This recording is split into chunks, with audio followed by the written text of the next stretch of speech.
வணக்கம். இணைந்திருப்பது இலங்கையின் முதற்தர செய்தி வழங்குகிற நியூஸ் ஃபர்ஸ்டின் மதிய நேர பிரதான செய்தி அறிக்கையுடன் கொழும்பில் அமைந்துள்ள நியூஸ் ஃபர்ஸ்டின் பிரதான கலையகத்திலிருந்து உங்களை சந்திக்கும் நான் ஜூடின் சிந்திஜன். அமெரிக்கா, ஐரோப்பா, மத்திய கிழக்கென சர்வதேசத்தின் பல பாகங்களிலும் இருந்து சக்தி குளோபலோடாக இணைந்திருக்கும் உங்களை சந்திப்பதில் மிகுந்த மகிழ்ச்சி. விரிவான செய்திகளுக்கு செல்லும் முன்னர் முதலில் தலைப்புச் செய்திகள். முச்சக்கர வண்டி மற்றும் 1000 சிசி இயந்திர வலுவிற்குட்பட்ட மேற்பட்ட வாகனங்களின் அலகு வீத வரி நேற்று இரவு முதல் அதிகரிப்பு. நாட்டின் சில பிரதேசங்களில் தொடர்ச்சியாக மழை பெய்து வருவதால் மலையகத்தின் சில பகுதிகளில் மண் சரிவு அபாயம், மக்களின் இயல்பு வாழ்க்கையும் பாதிப்பு. சர்வதேச அரங்கில் அதிகம் வரவேற்புக்குரிய நாடாக இலங்கை மாறியுள்ளது. ஃபீல்ட் மார்ஷல் சரத் பொன்சேகா தெரிவிப்பு. வெள்ளத்தினால் பாதிக்கப்பட்ட மக்களுக்கு சட்ட உதவிகளை வழங்க இலங்கை சட்டத்தரணிகள் சங்கம் மற்றும் சட்ட உதவி ஆணைக்குழு தயார் நிலையில். தொடர்வது விரிவான செய்திகள். முதலில் உள்நாட்டுச் செய்தி. முச்சக்கர வண்டி மற்றும் 1000 சிசி வலுவிற்கு மேற்பட்ட வாகனங்களின் அலகு வீத வரி நேற்றிரவு முதல் அதிகரித்துள்ளதாக இலங்கை வாகன இறக்குமதியாளர்கள் சங்கம் தெரிவித்துள்ளது.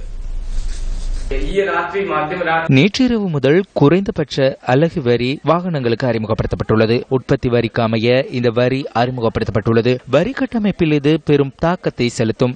1000 சிசி இயந்திர வலு கொண்ட வாகனங்களிலிருந்து இந்த விடயம் தாக்கம் செலுத்தும். விலை உயர்வடையும். முச்சக்கர வண்டிக்கு வரி மாத்திரம் 4 லட்சம் ரூபாய் வரை அதிகரிக்கும். 3.3 மில்லியனாக இருந்த டொயோட்டோ பிரையோஸின் வரி 7.2 மில்லியனாக அதிகரித்துள்ளது. பாரிய வாகனங்களின் வரி 4 மில்லியனில் 8 மில்லியனாக அதிகரித்துள்ளது. மாருதி ஆல்டோவிற்கான 8 லட்சம் ரூபாய் வரி 1.2 மில்லியனாக அதிகரித்துள்ளது.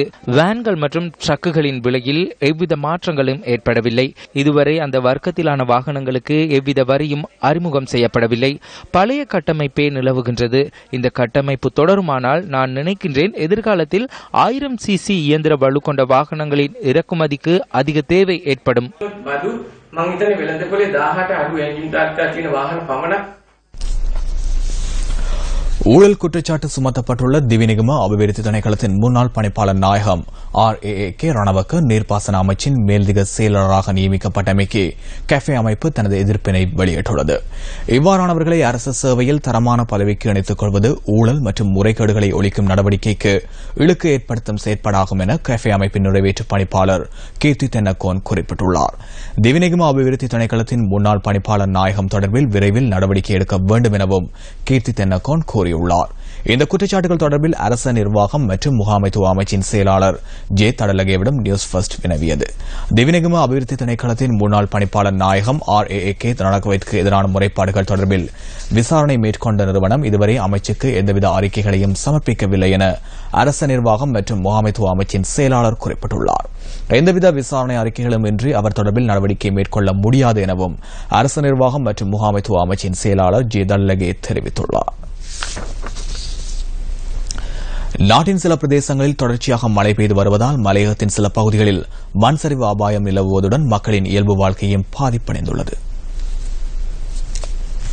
நாவலப்பிட்டி கங்க இகலக்கோரளை பிரதேச செயலாளர் பிரிவின் தாமிரவழி தோட்டத்தில் மண் சரிவு மற்றும் கற்பாறை சரிந்து விழக்கூடிய அபாயம் காரணமாக 13 குடும்பங்களைச் சேர்ந்த 52 பேர் பாதுகாப்பான இடங்களுக்கு மாற்றப்பட்டுள்ளனர். இந்த மக்கள் தாமிரவழி தோட்ட ஆலயத்தில் தற்காலிகமாக தங்க வைக்கப்பட்டுள்ளதாக அங்கிருக்கும் எமது பிராந்திய செய்தியாளர் குறிப்பிட்டார். இடம்பெயர்ந்துள்ளவர்களில் 21 சிறுவர்களும் உள்ளதாக தெரிவிக்கப்பட்டுள்ளது. இடம்பெயர்ந்து தாங்கள் எதிர்நோக்கும் சிரமங்கள் குறித்து பாதிக்கப்பட்ட மக்கள் இவ்வாறு கருத்து தெரிவித்தனர். கோயிலில் கொண்டாந்து இந்த பொம்பளை பிள்ளைங்க எல்லாம் வச்சுக்கிட்டு இருக்கிறோம். இந்த பிள்ளைங்க ஒரு துப்புரவு இல்லாமல் இருக்கும். இந்த கோயிலில் எவ்வளோ நாளைக்கு நாங்கள் இருக்கிறது? போக சொன்னால் நாங்கள் எங்கேயும் போகத்தானே. எங்களுக்கு இருக்கிறதுக்கு ஒரு இடப்புறத்தையும் எங்களுக்கு ஒரு லய வசதியும் எங்களுக்கு எங்கிட்டாச்சும் ஒரு உதவி செஞ்சு எங்களுக்கு கொடுத்தீங்கன்னு சொன்னால் எங்களுக்கு ரொம்ப நன்றி. நாங்கள் ரொம்ப ஆபத்தான நிலைமையில் இருக்கிறோம். எங்களோட பிள்ளைகளை வச்சுக்கிட்டு இடி மழை காற்று இப்படியெல்லாம் வீடெல்லாம் உடஞ்சி விழுந்துருச்சு. நாங்கள் ரொம்ப மோசமான நிலைமையில் இருக்கிறோம். இப்படி தான் இந்த கோயிலில் இருக்கிறோம். நாங்கள் எங்கள் பிள்ளைகளை வச்சுக்கிட்டு எங்கள் பிள்ளைங்க படிக்க போது இங்கேருந்து 7 கிலோமீட்டர் தாமிரவள்ளி தோட்டத்தில் உள்ள 2 குடியிருப்புகள் மண் சரிவு அபாயத்தை எதிர்நோக்கியுள்ளதுடன் வீட்டு சுவர்களில் வெடிப்புகள் ஏற்பட்டுள்ளதாக எமது பிராந்திய செய்தியாளர் தெரிவித்தார். கேகாலை மாவட்டத்தின் எட்டியாந்தோட்டை பிரதேசத்திலும் சீரற்ற வானிலை தொடர்வதாக எமது பிராந்திய செய்தியாளர் குறிப்பிட்டார். இதேவேளை மலையகத்தின் சில இடங்களிலும் காலை முதல் ஓரளவு மழை பெய்து வருகின்றது. ஹந்தானி, புசல்லாவி மற்றும் கலஹா போன்ற பகுதிகளில் மழை தொடர்ந்து பெய்து வருவதாக அங்கிருக்கும் எமது பிராந்திய செய்தியாளர்கள் தெரிவிக்கின்றனர். வெள்ளத்தினால் பாதிக்கப்பட்ட மக்களுக்கு சட்ட உதவிகளை வழங்குவதற்கு இலங்கை சட்டத்தரணிகள் சங்கம் மற்றும் சட்ட உதவி ஆணைக்குழு ஆகியன தயார் நிலையில் உள்ளதாக இலங்கை சட்டத்தரணிகள் சங்கத்தின் செயலாளர் சட்டத்தரணி அமல் ரந்தனிய தெரிவித்துள்ளார். පැවති ගංවතුර සහ ආපදා තත්ත්ව යටතේ එහි සඳහා පීඩාවට පත් වූ විශාල ප්‍රමාණයක அண்மையில் ஏற்பட்ட வெள்ள அனர்த்தத்தினால் பிறப்புச் சான்றிதழ், நில உரித்துகள், கடவுச்சீட்டுகள் மற்றும் தேசிய அடையாள அட்டை போன்ற சட்ட ஆவணங்கள் காணாமலோ அல்லது அழிவடைந்தோ உள்ளன. ஆகையால் வெள்ளத்தில் சிக்கி சட்ட ஆவணங்களை இழந்தவர்களுக்கு மீண்டும் அவற்றை பெற்றுக் கொடுப்பதற்கான நடவடிக்கையில் இலங்கை சட்டத்தரணிகள் சங்கம் மற்றும் சட்ட உதவி ஆணைக்குழு ஆகியன ஒன்றிணைந்து நடவடிக்கைகளை முன்னெடுத்து வருகின்றோம். சட்ட ரீதியான வழக்கு ஆவணங்களை சிலர் இழந்துள்ளமை தொடர்பிலும் எமக்கு அறிய கிடைத்துள்ளது. இவ்வாறான ஆவணங்களை தொலைத்தால் மக்கள் எவ்வாறான இன்னல்களுக்கு முகம் கொடுக்க நேரிடும் என்பது தொடர்பில் நாம் அறிந்துள்ளோம். பாதிக்கப்பட்ட பல்வேறு பகுதிகளிலும் முகாமிட்டு அவர்களுக்கு இழந்த ஆவணங்களை பெற்றுக் கொடுக்க நாம் தீர்மானம் மேற்கொண்டுள்ளோம். இந்த விடயம் தொடர்பில் விசேட தொலைபேசி இலக்கங்களையும் வழங்கியுள்ளோம். அந்த தொலைபேசி இலக்கங்களாவன 0719994618 அல்லது 0719993618.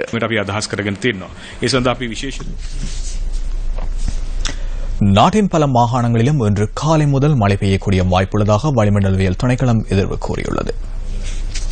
மத்திய, சப்ரகமுவ, மேல், வடமேல் மற்றும் தென் மாகாணங்களில் அடிக்கடி மழை பெய்யக்கூடும். இம்மாகாணங்களில் குறிப்பாக காலை வேளையில் மழை பெய்யக்கூடும். கிழக்கு மற்றும் உவா மாகாணங்களின் சில இடங்களில் பகல் 2 மணிக்கு பின்னர் மழை அல்லது இடியுடன் கூடிய மழை பெய்யக்கூடும். நாடு முழுவதிலும் குறிப்பாக மத்திய மலைப்பிரதேசத்தின் மேற்கு சரிவுகளிலும் நாட்டை சூழவுள்ள கடல் பிராந்தியங்களிலும் அடிக்கடி பலத்த காற்று வீசக்கூடும் என எதிர்பார்க்கப்படுகின்றது. கடல் பிராந்தியங்களை பொறுத்தவரையில் புத்தளம் தொடக்கம் கொழும்பு, காலி ஊடாக ஹம்மாந்தோட்டை வரையான கரையோரத்துக்கு அப்பாலுள்ள கடல் பிரதேசங்களில் அடிக்கடி மழை அல்லது இடியுடன் கூடிய மழை பெய்யக்கூடும். கிழக்கு கடல் பிராந்தியங்களின் சில இடங்களில் மழை அல்லது இடியுடன் கூடிய மழை பெய்யக்கூடும். காற்று மணித்தியாலத்துக்கு 40 முதல் 50 கிலோமீட்டர் வேகத்தில் தென்மேற்கு திசையில் இருந்து வீசும். புத்தளம் தொடக்கம் மன்னார், காங்கேசன்துறை ஊடாக திருகோணமலை வரையான, அத்துடன் மட்டக்களப்பு தொடக்கம் பொத்திவில் ஊடாக ஹம்பாந்தோட்டை வரையான கடல் பிராந்தியங்களில் காற்றின் வேகமானது அடிக்கடி மணித்தியாலத்துக்கு 70 கிலோமீட்டரிலும் அதிகரித்த வேகத்தில் வீசக்கூடும். இவ்வாறான சந்தர்ப்பங்களில் குறிப்பிட்ட கடல் பிரதேசங்கள் மிகவும் கொந்தளிப்பாக காணப்படும். நாட்டை சூழவுள்ள ஏனைய கடல் பிராந்தியங்களில் காற்றின் வேகமானது மணித்தியாலத்துக்கு 60 கிலோமீட்டரிலும் அதிகரித்த வேகத்தில் வீசும் சந்தர்ப்பங்களில் கடல் பிரதேசங்கள் இடைக்கிடையே கொந்தளிப்பான நிலையில் காணப்படும். நீதியமைச்சர் கலாநிதி விஜயதாச ராஜபக்ச அழுத்கட நீதிமன்ற வளாகத்திற்கு விஜயம் மேற்கொண்டிருந்தார். அழுத்கட நீதிமன்ற கட்டட தொகுதியில் சேதமடைந்துள்ள கட்டடங்கள் தொடர்பில் ஆராய்வதற்காக நேற்று தினம் நீதியமைச்சர் விஜயதாச ராஜபக்ச விஜயம் செய்திருந்தார்.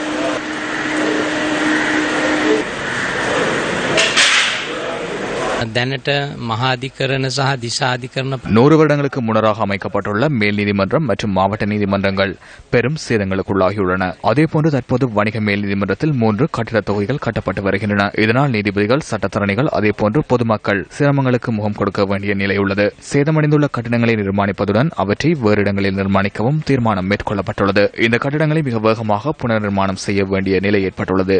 பிசிசி காணியில் 6 ஏக்கர் நிலப்பரப்பு நீதியமைச்சருக்கு ஒதுக்கப்பட்டுள்ளது. BCC ඉඩමේ අක්කර 6ක් අපි අධිකරණ අමාත්‍යාංශයට පව. சர்வதேச அரங்கில் அதிகம் வரவேற்புக்குரிய நாடாக இலங்கை மாறியுள்ளதாக பிரதேச அபிவிருத்தி அமைச்சர் ஃபீல்ட் மார்ஷல் சரத் பொன்சேகா தெரிவிக்கின்றார். திக்வல்ல தங்கதனிய பூரண விகாரையில் வைசாக் வலயத்தை திறந்து வைத்து உரையாற்றும் போதே சரத் பொன்சேகா இவ்வாறு தெரிவித்தார்.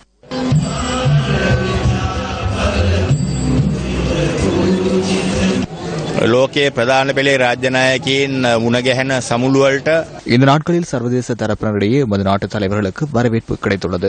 எமது நாட்டின் ஜனாதிபதிக்கும் பிரதமருக்கும் உலகின் வல்லமைமிகு நாடுகளிலிருந்து வரவேற்பு கிடைக்கின்றது. எமது நாடு சர்வதேச அங்கீகாரத்தை பெற்றதை முன்னிட்டு நாம் மகிழ்ச்சி அடைய முடியும். பின்தங்கிய நிலையில் இருந்த இலங்கை மக்களுக்கு தற்போது சர்வதேச அளவில் நல்ல வரவேற்பு இருக்கின்றது. අපේ රට පිළි අරගෙන තියෙනවා. மாலத்தீவு நோக்கி பயணித்த போது சூறாவளியில் சிக்கி அனர்த்தத்திற்குள்ளான கப்பல் ஒன்று காலி துறைமுகத்தை அண்மித்துள்ளது. ஆயினும் பிரச்சினைகள் சிலவற்றை அடிப்படையாக கொண்டு கப்பலை காலி துறைமுகத்திற்குள் அனுமதிக்கவில்லை என அந்த கப்பலின் ஊழியர்கள் நியூஸ் ஃபர்ஸ்டுக்கு தெரிவித்துள்ளனர். சிங்கப்பூரிலிருந்து மாலத்தீவு நோக்கி பயணித்துக் கொண்டிருந்த இந்த கப்பல் மொங்கோலியாவில் பதிவு செய்யப்பட்டுள்ளமை தெரியவந்துள்ளது. இந்த கப்பலின் 7 பணியாளர்களும் இலங்கையர்கள் என்பது குறிப்பிடத்தக்கது. கடும் குடிநீர் தட்டுப்பாட்டை தாங்கள் எதிர்நோக்கியுள்ளதாக கப்பலின் ஊழியர்கள் குறிப்பிட்டுள்ளனர். இது தொடர்பில் துறைமுக உயரதிகாரியிடம் வினவிய போது அது தொடர்பில் ஊடகங்களுக்கு எந்தவிதமான கருத்துக்களையும் கூற முடியாதென அவர் மறுத்துவிட்டார். அந்த திரைப்படம் தொடர்பான தகவலுடன் நியூஸ் ஃபர்ஸ்டின் இன்றைய தினத்திற்கான மதிய நேர பிரதான செய்தி அறிக்கை நிறைவுக்கு வருகிறது. நியூஸ் ஃபர்ஸ்டின் மணித்தியாலை செய்தி அறிக்கை 2:25 பிரதான செய்தி அறிக்கையை இரவு 8 மணிக்கும் எதிர்பாருங்கள். வணக்கம்.